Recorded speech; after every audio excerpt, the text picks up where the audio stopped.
तो गाइस कैसे हो आप लोग। तो स्वैलोड स्टार के नेक्स्ट इन नोवेल के एपिसोड नंबर 462 में आपका स्वागत है। तो चलिए शुरू करते हैं। तो जैसा कि हमने पिछले एपिसोड में देखा कि लू फेंग ने 1000 उस गेम को कंप्लीट कर लिया होता है। वहाँ पे डुआनडोंग रिवर आकर कहता है कि अब कोई भी लू फेंग को हाथ नहीं लगाएगा, जिसने भी कोशिश की वो वहाँ से मारा जाएगा। तो ये सुनकर सभी लोग जितने भी होते हैं वो सभी यहाँ पे गुस्सा हो जाते हैं, और जबकि यहाँ पे लू फेंग को हार्म नहीं पहुँचा सकते तो लू फेंग उन सबसे बहुत ही आगे निकल गया होता है। इसी कारण सब लोग बहुत ही गुस्सा होता है, और यहाँ पे वो कहता है कि आखिरकार हम उसे कैसे मारेंगे, और सब लोग इसी के बारे में बात करने लगते हैं कि आखिरकार कैसे मारा जाए। अब डियर बग मास्टर भी लू फेंग को मारना चाहता था क्योंकि उसे ही ये इनहेरिटेंस चाहिए थी, लेकिन यहाँ पर कोई भी कुछ नहीं कर सकता था। अब जितने भी सीक्रेटली टॉप पावर्स थे वो आपस में बात करने लगते हैं और कहते हैं कि ये मिल्की वे ह्यूमन ये अभी इसके गार्डियनशिप के अंदर है, हम लोग कितना भी कोशिश कर लें इसको हर्ट नहीं कर सकते हैं। यहाँ पे बताया जाता है कि हर एक 1000 स्टेज पे यहाँ पे आपके लेवल्स होते हैं और इसकी डिफ़िकल्टी लेवल बढ़ती जाती है, और वो लोग सोचने लगते हैं कि आखिर ये कैसे हो सकता है। वहाँ पे जो सेकंड ट्रू मास्टर होता है ना, उसने भी 1005 स्टेज को कंप्लीट कर लिया होता है। 1000 2000 3000 ये सभी बॉटल नेक होते हैं, लेकिन लू फेंग इतना कमज़ोर होने के बाद भी यहाँ पे उसने 1000 को कंप्लीट कर लिया। आप लोग सोचोगे कि यहाँ पे सेकंड ट्रू मास्टर ने भी तो 1000 कंप्लीट किया, तो आखिर उसका क्या, उसको क्यों नहीं प्रोटेक्शन मिली। तो यहाँ पे लू फेंग का लेवल कम था, इसलिए लू फेंग की जो कंप्रीहेंशन की ये लेवल है वो भी कम हो जाती है। यहाँ पे यूनिवर्स मास्टर और सुप्रीम मास्टर में अलग अलग डिमांड होते हैं। अब दिखाया जाता है कि डुआनडोंग रिवर लू फेंग की तरफ देखने लगता है, और वो उसकी तरफ देखता है और कहता है कि जल्दी करो, अपनी हार्डवर्क ऊपर करो, जितना ज़्यादा तुम मेहनत करोगे उतना ही ज़्यादा करोगे। अब यहाँ पे लू फेंग से टेलीपैथी में बात कर रहा था, और फिर लू फेंग को दिखाया जाता है जहाँ पे वो खड़ा होता है, आराम से बैठकर वो सबको आराम से पढ़ रहा होता है, उसको सीख रहा होता है। वो कहता है कि मुझे मारना चाहते ना, आ जाओ मुझे मार कर दिखाओ। जिसके बाद वो यहाँ पे ऐसे ही करने लगता है और सबको प्रोवोक करने लगता है, लेकिन सब लोग जानते थे कि वहाँ पर कोई भी कुछ नहीं कर सकता। लू फेंग भी अपने कॉम्प्रिहेंशन को शुरू करता है, और दिखाया जाता है वेरियस क्लान्स के बंदे को जो कि अभी भी सारी चीज़ें बना रहे होते हैं, और सब लोग ऐसे घूर कर देख रहे थे जैसे कि वो लू फेंग को अपनी नज़रों से ही मार देंगे। लेकिन यहाँ पे वो कर भी क्या सकते हैं, वो सब ऐसा कुछ भी नहीं कर सकते हैं, और लू फेंग भी डरने वाला कहा था। और अब फिर हमें सीन चेंज कर यहाँ वर्चुअल यूनिवर्स का सीन दिखाया जाता है, जहाँ पे लू फेंग ने भी अपने न्यूज़ को ये बता दिया होता है, जिसको जानकर वो सब बहुत ही खुश होते हैं कि यहाँ पर वो सब ऐसा कुछ नहीं कर सकते, लू फेंग बिल्कुल ही सेफ है, और इसको जानकर वो बहुत ही हैरान होते हैं। अब यहाँ पे लू फेंग अपनी सारी चीज़ें बताता है। यहाँ पे दिखाया जाता है कि वो सभी लू फेंग को कहते हैं कि अपना बेस्ट दो। अब यहाँ पे ज़्यादा बकवास है तो इसको स्किप करता हूँ, और अब फिर दिखाया जाता है टाइम पास होने लगता है। वहाँ पे लू फेंग ने डुआनडोंग रिवर के एक्सपेक्टेशन को पा लिया होता है। लू फेंग ने 80% टाइम को अपने राइनोसेरस एम्पायर गेम्स पे, वही 20% उसने जो सीक्रेट 9 एबेस में अपनी जो अवतार भेजी थी ना उसको सीखने में लगाया था। मतलब लू फेंग अपनी कॉन्शियसनेस का 80% राइनोसेरस गेम सीखने में लगा रहा था, 20% अपने वही सीक्रेट टेक्निक को स्टडी करने में लगा रहा था, क्योंकि ये दोनों एक दूसरे से मेल खा रहे थे। और लू फेंग ऐसे करते करते यहाँ पे आराम से सीख पाया था, और लू फेंग के पास तो टाइम चैम्बर था ही। और अब फिर यहाँ दिखाया जाता है कि लू फेंग अपनी विल पावर को हॉर्न करना शुरू करता है, उसको पावरफुल बनाना शुरू कर देता है। लेकिन यहाँ पे हमें बाकी सबको दिखाया जाता है जो जान चुके थे कि वो लू फेंग को तो अभी एडवांटेज में है, उसको नहीं मार सकते हैं, लेकिन वो उनसे आगे निकल सकते हैं। जिसके बाद वो सभी अपना ध्यान देने लगते हैं। अब दिखाया जाता है कि ऐसे कई सारे बंदे थे जो कि बहुत सारे हो चुके थे, और तभी वहाँ पे डुआनडोंग रिवर फिर से आ गया, जो कि ये संकेत करता है कि वहाँ पे कोई और किसी ने फिर से यहाँ पे उसके एक्सपेक्टेशन को अचीव किया है। अब यहाँ पे सब लोग एक्साइटेड होने लगता है। यहाँ पे लू फेंग ने तो ऑलरेडी यहाँ पे अपने उस रिक्वायरमेंट्स को पूरा कर दिया था, तो आखिर ये किस लिए आया हुआ है। तो यहाँ पे हमें दिखाया जाता है कि डुआंगडोंग रिवर कहता है blue blood a from eastern Holland, उसने अपने रिक्वायरमेंट्स को पूरा किया है। तो ये सुनकर वो भी हैरान हो जाता है। दिखाया जाता है कि जिस बंदे ने रिक्वायरमेंट्स पूरी की होती ना वो भी असल में एक यूनिवर्स नाइट होता है जो कि अभी बेसिक रिक्वायरमेंट्स होती है, और लू फेंग भी एक यूनिवर्स नाइट होता है जिसने पहले इसको पाया होता है। और यहाँ पे वो इससे अंदाज़ा लगा लेता है कि आखिरकार यहाँ पे ईस्टर्न होली लैंड की यूनिवर्स नाइट की पावर कितनी, उसने भी 1000 टाइम्स को अपने से सीख लिया है। और यहाँ पे सभी लोग हैरान हो चुके थे कि आखिर कैसा हो सकता है। अब सबको पता था कि मिल्की वे एक यूनिवर्स मास्टर जो कि पियरलेस जीनियस है, लेकिन दूसरा वाला सक्सीड आके एक यूनिवर्स नाइट कैसे हो सकता है। अब यहाँ पे अगर किसी को पता चलता ना कि लू फेंग सिर्फ यूनिवर्स नाइट और वो यूनिवर्स सुप्रीम मास्टर को टक्कर दे रहा है, तो सच में यहाँ पे कोई सदमे से ही मर सकता था। यहाँ पे दिखाया जाता कि वो भी उस बंदे को यहाँ पे प्रोटेक्शन में डाल देता है और कहता है कि मेहनत करो, जिसके बाद वो भी वहाँ से चला जाता है। अब दिखाया जाता है सेकंड ट्रू मास्टर वो बहुत ज़्यादा फ्यूरियस होता है और कहता है कि एक यूनिवर्स नाइट ने मुझसे लीड ले ली है। अब वो लू फेंग को तो जानता था, लेकिन आखिरकार वो ऐसा कैसे कर सकता है। लू फेंग पे भी यहाँ पे प्रेशर बन गया था कि उसे नहीं लगा था कि यहाँ पे एक और बंदा आ जाएगा। फिर हमें दिखाया जाता है कि जितने भी बंदे होते हैं ना वो अपने जितने भी मास्टर होते हैं उन सबको बता देता है कि ब्लू ब्लड ने यहाँ पे रिक्वायरमेंट्स को पूरा कर लिया है। यहाँ पे हमें एंचेस्टर को भी दिखाया जाता है जो कि इस यूनिवर्स नाइट से बहुत ही खुश होते हैं और यहाँ पे कहते हैं कि ले जाओ, जितने ज़्यादा यूनिवर्स नाइट अनडाइंग फाइटर्स को ले जाओगे उतना ज़्यादा होगा। और ये सब और भी यूनिवर्स नाइट और अनडाइंग्स को भेजने लगते हैं क्योंकि ये लोग जान गए थे कि सुप्रीम मास्टर से ज़्यादा चांस इन नाइट और यहाँ पे अनडाइंग का होता है, क्योंकि मैंने आपको ही पहले ही बता दिया है आखिर क्यों। और फिर हमें दिखाया जाता है कि 800 साल और भी पहुंच चुके होते हैं और यहाँ पर एक और बंदे ने पास कर लिया होता है जो कि असल में एक अनडाइंग फाइटर होता है, जिसको जानकर तो और भी ज़्यादा हैरान हो जाते हैं। ऐसे ही टाइम फ्ली होने लगता है। यहाँ पे पहला तो लू फेंग था, दूसरा यूनिवर्स नाइट, तीसरा अनडाइंग और चौथा भी अनडाइंग आ जाता है। यहाँ पे पांचवा भी आने लगता है जो कि यूनिवर्स मास्टर, छठा universe night, 7th universe master जो कि यहाँ पे ऐसे ही डियर बग मास्टर भी होते हैं। अब देखते देखते 3000 साल और पास हो चुके होते हैं इसी को किए हुए, और वहाँ पे अभी तक 62 कैंडिडेट ऐसे थे जिसने इन सबको कर लिया होता है। और यहाँ पे एक और टी बुआ डेमन मास्टर जो कि यूनिवर्स एरा का होता है उसने भी इन सबको कंप्लीट कर लिया होता है। और ऐसे कई सारे होते हैं जिन्होंने इसको रिक्वायरमेंट्स को कंप्लीट कर दिए होते हैं। और फाइनली एक ऐसा वक्त भी आता है कि एक यूनिवर्स सुप्रीम मास्टर भी सक्सीड हो गया होता है। सब लोग यहाँ पे इन सब के बारे में, और इसका नाम होता है टी बू डेमन जो कि असल में यहाँ पे यूनिवर्स सुप्रीम मास्टर होता है। वो भी बहुत खुश होता है क्योंकि उसने 2000 को यहाँ पे सॉल्व किया होता है, जबकि लू फेंग ने 1000 को सॉल्व करने के बाद ही उसने रिक्वायरमेंट्स को पूरा कर दिया होता है। और फिर सब लोग यहाँ पे दिखाया जाता है कि कई सारे बंदे आने लगते हैं, 17 तक पहुँच जाते हैं। और यहाँ पे प्राइम के सिटी लीडर को भी सब पता चलता है, तो वो भी थोड़ा सा घबराते हैं कि यहाँ पे हो सकता है कि चैलेंज बहुत ज़्यादा है, लेकिन वो लू फेंग को मोटिवेट करते हैं। और फिर लू फेंग को दिखाया जाता है जहाँ पे लू फेंग ने अभी 2000 स्टेज में आना कदम शुरू कर दिया होता है। लू फेंग अभी 2000 के एंड गेम पे होते हैं, लगभग 3000 साल पास हो चुके होते हैं। और वो कहता है कि देखा जाए कि मैं अभी भी लीड हूँ में, लेकिन मुझे और भी फास्टली इसको करना होगा। अब लू फेंग ने तो वही 80-20% में अपने आप को बांट दिया होता है और यहाँ पे स्टेज को कंप्लीट कर रहा होता है। अब दिखाया जाता है कि यहाँ पे लू फेंग और भी आगे बढ़ रहा था। अब यहाँ पे जो व्हाइट वाला बंदा होता है ना जो कि टीचर ओरिजिन होता है, वो लू फेंग की तरफ देख कर कहता है कि लगता है लू फेंग, इसका लगता है बहुत ही जल्दी 2000 स्टेजेस कंप्लीट होने वाला है। ये अपनी स्ट्रॉन्गेस्ट टेक्निक की कॉम्बिनेशन को भी बना सकने वाला है। और 3000 साल पास हो चुके हैं और यहाँ पे उन्होंने टाइम के वेलोसिटी से भी आगे बढ़ा दिया था जो कि 3000 ईयर्स हो चुका होता है। और यहाँ पे उसने 30 मिलियन ईयर्स को लगा दिए होते हैं इन सबको सीखने के लिए।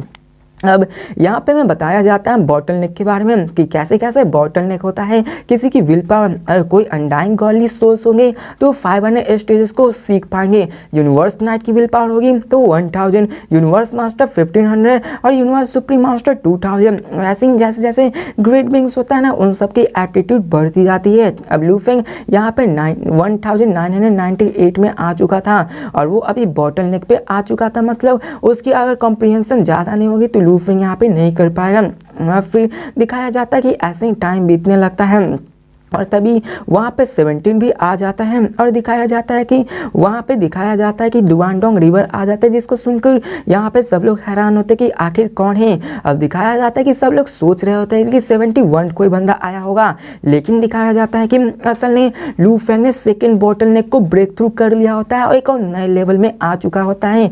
जिसके बाद वो लू फेंग को खड़ा करता है, उसके चारों तरफ गोल्डन रेड प्लेस आने लगता है और सब लोग यहाँ पे हैरान हो चुके थे। अब लू फेंग ने भी शौक हो गया था कि आखिर ये कैसे हो सकता है। डुआनडोंग कहता है कि मैंने पहले ही कहा है, जितने ज़्यादा तुम स्टेजेस को डिकोड करोगी उतना ज़्यादा तुम्हें एडवांटेज मिलेगा, मेरी इनहेरिटेंस को तुम उतना ज़्यादा एक्सेप्ट कर पाओगे। जिसने फर्स्ट को यहाँ पे एक्सेप्ट की उसे यहाँ पे बेसलाइन रिक्वायरमेंट्स थी, ऐसे ही तुम करोगे तो प्रोटेक्शन प्लस और भी एडवांटेज तुम्हें मिलेंगी। वो लू फेंग की सराहना करने लगता है कि यहाँ पे ऐसे करते करते अगर यहाँ पे और भी आगे गया तो यहाँ पे तुम हायर बन सकते हो।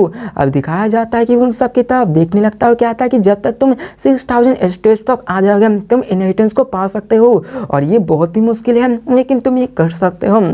जिसके बाद सब लोग यहाँ पे हैरान हो जाते हैं। वो बॉटल नेक के बारे में बताता है जो कि मैंने आपको अभी ही बता दिया। लू फेंग ने सेकंड बॉटल नेक को यहाँ पे क्रॉस कर दिया होता है। अब बॉटल नेक 1000, 2000, 3000, 4000 यहाँ पे हो सकता है। यहाँ पे किसी ने 4000 को कंप्लीट कर लिया तो वो असल में एक हायर कहलाएगा। फिर हायर अगर 10 हायर आगे जिसने 4000 को ब्रेक थ्रू किया तो उसमें कंपटीशन हो सकता है, लेकिन ये सब भी और भी ज़्यादा होता है। अब दिखाया जाता है कि कई सारे रिक्वायरमेंट्स होता है, सबके बारे में वो आता है कि 100 बंदे ने रिक्वायरमेंट्स को पूरा कर लिया। अब टाइम पास होता है, 2900 ईयर बीतने लगते हैं। लू फेंग की जो ग्रेजुअलिटी थी वो स्लो डाउन होने लगती है। अब दिखाया जाता है कि 298 ने अपनी फर्स्ट बॉटल नेक को ब्रेक कर दिया था और वो कहता है कि क्या ये तुम्हारी लिमिट है। अब वहाँ पे दिखाया जाता है कि वो सभी कुछ में से सुप्रीम यूनिवर्स मास्टर भी थे, कुछ अनडाइन थे, कुछ यूनिवर्स नाइट थे, कुछ यूनिवर्स मास्टर थे और Lu Feng absolutely second breakthrough को कर चुका होता है।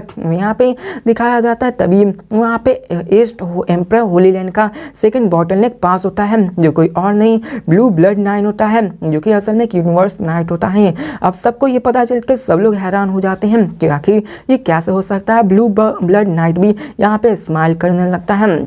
वो भी एक जीनियस ही था, लेकिन लू फेंग जैसा जीनियस थोड़ी ना हो सकता है। अब दिखाया जाता है कि यहाँ पे वो बंदे कहते हैं कि तुमने अपने राइनोसेरस एम्पायर गेम को इतना पोटेंशियल शो के यहाँ पे जरूर कर दिया है और उसके एंचेस्टर भी यहाँ पे बहुत ही खुश होते हैं और कहते हैं कि हम तुम्हें हाई पोजीशन स्टेटस अवार्ड देते हैं और वो बहुत ज़्यादा खुश हो जाता है। और यहाँ पे वो कहता है कि तुम आगे चल के एक यूनिवर्स सुप्रीम मास्टर जरूर बन सकते हो, लेकिन अभी तुम्हें इनहेरिटेंस पे ध्यान देना चाहिए। यहाँ पे अगर सक्सेस हो जाएगा तो उसके हाथ में बहुत ही बड़ा खजाना आ जाएगा। फिर हमें उसी स्पेस ब्लैक स्ट्रिप का सीन दिखाया जाता है जहाँ पे मोसा लू फेंग यहाँ पे अपने आप को पूरे उसके पूरे सेम स्पॉट पे अपने आप को कल्टीवेट करा था। 16 ब्लैक स्टाइप स्टोन्स था, उसमें से नंबर 2 में लू फेंग गया होता है। लू फेंग की तरह पूरी ही शांत होती है। अब दिखाया जाता है लू फेंग की विल पावर को, जहाँ पे विल पावर अभी उसकी बहुत ही ऑपरेशन में होती है। वो उसको पूरी ही सीरीज की तरफ पढ़ रहा होता है, उसमें बहुत ही आ रहा होता है, उसको बहुत ज़्यादा परेशानी हो रही होती है। वहाँ पे दिखाया जाता है कि लू फेंग की विल पावर यहाँ पे हॉर्न होने लगती है, मतलब कि लू फेंग की power willpower breakthrough के समय वो आ चुकी होती है। लू फेंग कहता है ऑलमोस्ट मुझे ब्रेक थ्रू चाहिए और वहाँ पे वो जोर जोर से चिल्लाने लगता है। चारों तरफ थंडर और लाइटनिंग स्ट्राइक्स होने लगती हैं, चारों तरफ बिलियंस ऑफ स्टार्स यहाँ पे घूमने लगती है। लू फेंग की विल पावर चीयर करने लगती है और दिखाया जाता है कि तभी लू फेंग का अपना एक ब्रेक थ्रू होता है और तभी लू फेंग ने एडवांस कर लिया होता है। दिखाया जाता है कि लू फेंग जैसे यहाँ पे आँख खोलता है उसको पता चलता है कि जो उसकी टाइम वेलोसिटी थी वो 12000 तक आ चुकी होती है। लू फेंग कहता है कि मैंने सुना है कि बीची मास्टर जो कि स्ट्रॉन्गेस्ट है अपनी विल पावर को, उसकी टाइम वेलोसिटी 1,30,000 तक जा सकती है। यहाँ देखा जाए तो विल पावर जितनी होगी वो उतना ही ज़्यादा यहाँ पे टाइम वेलोसिटी को सह सकता है। और अब फिर लू फेंग हंसने लगता है और कहता फाइनली मेरी ब्रेक थ्रू यहाँ पे कंप्लीट हुई। अब यहाँ पे लू फेंग की ब्रेक थ्रू कंप्लीट हो गई तो उसकी जो कॉम्प्रिहेंशन थी वो और भी ज़्यादा फास्ट हो चुकी थी। वो राइनोसोरस गेम्स को और भी आसानी से सीख सकता था और ऐसे ही वो आगे कंटिन्यू करता है। अब सीन चेंज का वर्चुअल यूनिवर्स का सीन दिखाया जाता है जहाँ पे वही व्हाइट रॉब टीचर अर्जुन लू फेंग की तरफ देख रहे थे और वो कहते हैं कि आखिर ये राइनोसोरस एम्प्रेस गेम्स को कितना ही लंबा अरसा से स्टडी कर रहा है। 3000 सालों में इसने 2000 स्टेज को डिकोड कर लिया है, लेकिन अभी तक यहाँ पे और भी 1000 साल पास हो चुके हैं, लेकिन इसने 3000 को डिकोड नहीं किया है। और अब फिर वो यहाँ पे लू फेंग को ही देख रहे होते कि आखिरकार कैसे वो वहाँ पे यहाँ पे ब्रेक उन सबको सीखेगा। लेकिन तभी दिखाया जाता है कि जबकि लू फेंग ने अपने विल पावर को ब्रेक थ्रू किया है तो यहाँ पर भी तो चेंज होगा ही, यहाँ पर भी उसके अंदर बदलाव आने लगते हैं, वहाँ पे उसके अंदर भी अलग अलग बदलाव आने लगते हैं। अब दिखाया जाता है कि और भी बंदे यहाँ पे ऊपर आने लगते हैं, स्पेशली फर्स्ट रीइंकार्नेशन के बंदे की जो पोटेंशियल होती है वो बहुत ही ज़्यादा होती है, उसने भी अपने आप को डिकोड किया होता है। अब दिखाया जाता है कि वहाँ पे जल्दी ही चारों तरफ काउंटलेस वॉल्यूम सोल्जर्स होने लगती हैं, जिसको देखकर सभी लोग हैरान होते लगते कि आखिरकार ये हो क्या रहा है। और तभी दिखाया जाता है कि लू फेंग की जो पावर होती है वो सर्ज डाउन होने लगती है। लू फेंग ऐसा था कि जैसे उन सभी 10,000 ग्रेट बैंक के सामने एक किंग, मतलब लू फेंग की जो विल पावर सर्ज हुई थी ना, उसके कारण लू फेंग की जो पावर होती है विल पावर की वो बहुत ज़्यादा बढ़ जाती होती है। और यहाँ पे दिखाया जाता है कि सब लोग इसको देखकर हैरान हो जाते हैं और किसी को विश्वास नहीं हो रहा होता है और सबको विश्वास नहीं होता कि आखिर ये हो क्या रहा है। और फिर दिखाया जाता है कि वो सब पूरी तरह से निराश हो जाते हैं। अब यहाँ पे जिसने भी 4 बॉटल नेक को ब्रेक कर दिया वो यहाँ पे उसका हायर बन सकता है। अब तभी वहाँ पे डुआंगडोंग रिवर भी आ जाता है और कहता है कि यहाँ पे एक ही राह पास हो चुका है और मेरे आंसू अभी से ही गिर रहे हैं। सब लोग यहाँ पे साइलेंस हो जाते हैं और वो कहता है कि देखा जाए तो यहाँ पे किसी की भी टाइम वेलोसिटी 10,000 से नहीं होगी, लेकिन फाइनली मेरे पास एक ऐसा डिसेंडेंट आने वाला है जो कि बहुत पावरफुल होने वाला है। अब ये सुनकर सब लोग हैरान हो जाते हैं क्योंकि डुआंगडोंग लू फेंग की ही बात कर रहा है, जो कि लू फेंग को वो डायरेक्टली अपनी जो इनहेरिटेंस है वो देने वाला था। यहाँ पे वो कहता है कि मैंने बहुत ही गलत किया है, मैं डुआंगडोंग रिवर यहाँ पे एक्सटर्मिनेशन में बना हूँ। ये पल्स ऑफ डुआंगडोंग रिवर ये पूरी तरह से नोबल और पावरफुल है, मैंने कभी भी ऐसा नहीं देखा है, मेरे पास कोई चॉइस नहीं है। और लू फेंग की तरफ देखकर कहता है तुमने अपने आप को कॉम्प्रिहेंड कर लिया है और तुम भी मेरे ऑलमोस्ट एबिलिटी के सेम हो। यहाँ पे कोई भी इस जनरेशन में ऐसा नहीं है, इसलिए मैं यहाँ पे खोज नहीं सकता कोई भी आयर को। तुमने यहाँ पे एक ही इरा में 3rd बॉटल नॉक को ब्रेक कर दिया है लू फेंग, यहाँ पे तुम्हारा कांग्रेचुलेसन। अब यहाँ पे लू फेंग भी यहाँ पे हामी भरने लगते हैं। यहाँ पे जितने भी बंदे होते हैं वो सभी एकदम हैरान हो चुके होते हैं। दिखाया जाता है कि डुआंगडोंग रिवर को जो कहता है कि यहाँ पे अगर तुमने 4th बॉटल नेक को, यहाँ ध्यान से सुना, अगर यहाँ पे तुमने 4th बॉटल नेक को ब्रेक कर दिया तो यहाँ पे मैं इस सेलिब्रेशन में यहाँ पे जितने भी बंदे हैं उन सबको मार दूंगा। जिसको सुनकर सभी के सभी हैरान हो जाते कि आखिर ये कैसा हो सकता है। यहाँ पे टाइम लिमिट थी कि लू फेंग को 3 इराज मतलब 30,000 इराज 30,240 सालों में यहाँ पे लू फेंग ने अगर 4th बॉटल नेक को ब्रेक कर दिया तो यहाँ पे सबको मार देगा। और यहाँ पे ये जानकर तो सब लोग हैरान हो जाते हैं। अब 3 इराज बहुत ही ज़्यादा होते हैं, लेकिन देखा जाए तो इतने भी काफ़ी नहीं होते हैं। अब टाइम पास होने लगते हैं, यहाँ पे सब लोग इन्हीं सब के पीछे थे और सब लोग गुस्सा भी हो रहे होते हैं कि आखिर क्या करना चाहिए। टाइम पास होने लगता है 28,000 28,500 29,000 ऐसे ही पास होने लगता है। सब लोग यहाँ पे एंजियस होने लगते हैं क्योंकि अगर लू फेंग ने यहाँ पे 4th बॉटल नेक को टाइम रहते ब्रेक कर दिया तो सब लोग मार जाएंगे। और यहाँ पे सब लोग यहाँ पे होप करने लगते हैं कि लू फेंग यहाँ पे अपने 4th बॉटल नेक को ना ही ब्रेक करे तो अच्छा है। फिर हमें सीन चेंज कर दिखाता है वर्चुअल यूनिवर्स को, जहाँ पे वही जो टीचर ऑरिजिन होते हैं वो लू फेंग की तरफ देख रहे होते हैं और उन्होंने टाइम वेलोसिटी को भी बढ़ा दिया होता है। वो लू फेंग के बारे में सोचने लगते हैं कि आखिर इनका क्या होगा। यहाँ पे हमें दिखाया जाता है कि ये सब चल नहीं रहा होता है। लू फेंग अभी तक पूरी तरह से उसी गेम में इमर्स था ताकि वो अपने आप के उस 4th बॉटल नेक को यहाँ पे क्रॉस कर दे। अब दिखाया जाता है कि लू फेंग ने टोटल 38,090 स्टेज को कंप्लीट कर दिया था। लू फेंग को 110 ही कंप्लीट करने थे तो वो 4th बॉटल नेक को यहाँ पे कंप्लीट कर देगा। यहाँ पे दिखाया जाता है कि सभी लोग फाइट कर रहे होते हैं कौन यहाँ पे ब्रेक थ्रू करेगा। अब लू फेंग ने यहाँ पे फाइनली 3 इराज खत्म होने वाले थे। लू फेंग ने सिर्फ 3,911 को यहाँ पे कंप्लीट किया था। अगर लू फेंग ने और भी किए होते तो शायद यहाँ पे सबको मार दिया जाता, लेकिन यहाँ पे लू फेंग के पास ज़्यादा टाइम नहीं मिलता तो ये जरूर करता। अब दिखाया जाता है कि वहाँ पे सभी लोग इसी सब के इंतजार में होते हैं। दिखाया जाता है कि ऐसे ही टाइम बीतने लगता है और तभी डुआंगडोंग रिवर वहाँ पे आ चुका होता है और वो कहता है कि चलो यहाँ पे बहुत ही टाइम हो चुका है, यहाँ पे तुम लोगों ने जिसने फर्स्ट बॉटलनेक को ब्रेक थ्रू कर दिया है, मिल्की वे ब्लू बेल्ट ने सबसे मोस्ट इंपॉर्टेंट ब्रेक थ्रू किया है। जिन लोग यहाँ पे नहीं ब्रेक थ्रू कर पाए तो रूल्स के मुताबिक सबको मरना होगा। अब यहाँ पे वही लोग मारे जाएंगे जो कि असल में फर्स्ट बॉटलनेक को भी ब्रेक थ्रू नहीं कर गए हैं। यहाँ पे दिखाया जाता है कि नियरली 300 को छोड़कर जितने भी 10,000 ग्रेट बीइंग्स होते हैं सब लोग एनिलेट मतलब मार दिए जाते हैं। यहाँ पे कोई भी नहीं बच सकता। लूफेंग, ब्लूबर्ड, ड्यूरबर्ग मास्टर ये सभी बचे होते हैं और अब फिर लूफेंग को दिखाया जाता है जो कि अपने कॉम्प्रिहेंशन को ऑलरेडी स्टॉप कर दिया होता है और यहाँ पे वही टीचर ओरिजिन को दिखाया जाता है जो कहता है 3 ग्रेड एरा पास हो चुके हैं। एटलीस्ट मैंने यहाँ पे 3 ग्रेड एरा में मैंने भी डिकोडिंग करना स्टॉप कर दिया है और टीचर ओरिजिन ने ही 6002 स्टेजेस को भी डिकोड कर दिया होता है। वो हंसने लगते हैं। अब यहाँ पे दिखाया जाता है कि उन 299 बैग्स में से सब लोग यहाँ पे तैयार होते हैं कि इनमें से किसी एक को रियल इनहेरिटेंस मिलने वाला होगा। यहाँ पे दिखाया जाता है कि सब लोग अपनी अपनी बॉडीज को तो यहाँ ब्लास्ट कर देंगे, लेकिन अगर उनके सोल को डिस्ट्रॉय किया गया तो यहाँ पे वो मारे जाएंगे। यहाँ पे डुआंगडोंग को दिखाया जाता है जो कि उन सब की तरफ देखने लगता है और कहता है ज़्यादा जल्दबाजी मत करो। थियोरेटिकली मैं तुम सबसे कुछ पूछूंगा, अगर तुम सब ने अच्छे से जवाब दिया तो यहाँ पे तुम सब इनहेरिटर्स बन सकते हो। तो ये सुनकर सभी लोग हैरान हो जाते हैं कि आखिरकार यहाँ पे क्या हो सकता है। यहाँ पे दिखाया जाता है डुआंगडोंग को जो कि उन सब 7 यूनिवर्स सुप्रीम मास्टर की तरफ देखता है और कहता है कि 7 में से 6 फर्स्ट यूनिवर्स एरा है, एक सेकेंड यूनिवर्स एरा में है। और वो कहता है कि अगर तुमने यहाँ पे मुझे अच्छे से आंसर नहीं दिया तो तुम लोग अपने इनहेरिटेंस के चांस को गवा सकते हैं।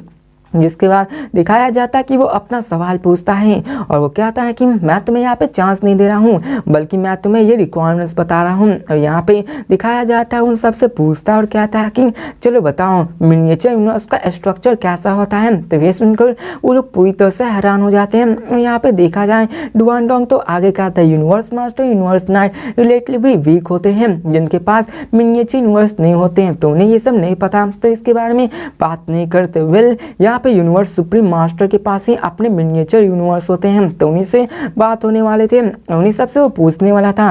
अब यहाँ पे 292 ग्रेट बीइंग्स होते हैं जो कि यूनिवर्स सुप्रीम मास्टर इन सब में से होते हैं और लूफेंग भी उन सब की तरफ देखने लगता है कि आखिरकार ये क्या होगा। अब यहाँ पे डुआंगडोंग आइक से पूछता है चलो बताओ तुम वेट किसका कर रहे हो, और टी बू डेमन मास्टर की तरफ पॉइंट करते हुए बोलता है कि चलो तुम पहले बताओ। तो यहाँ पे डी बू मास्टर यहाँ पे डेमन वो हेसिटेट करने लगता कि आखिर क्या बोलना चाहिए, लेकिन वो यहाँ पे कहता है। तो गाइस इसी के साथ ये वीडियो भी खत्म होती है। तो मिलते हैं नेक्स्ट वीडियो में और नेक्स्ट वीडियो में हम फाइनली देखेंगे क्या लूफेंग उसका इनहेरिटेंस बन पाएगा या फिर नहीं, और जब लूफेंग को इनहेरिटेंस मिलेगा तो क्या होगा और आखिर क्या चलने वाला है आगे। तो मिलते हैं नेक्स्ट वीडियो में, तब तक के लिए बाय।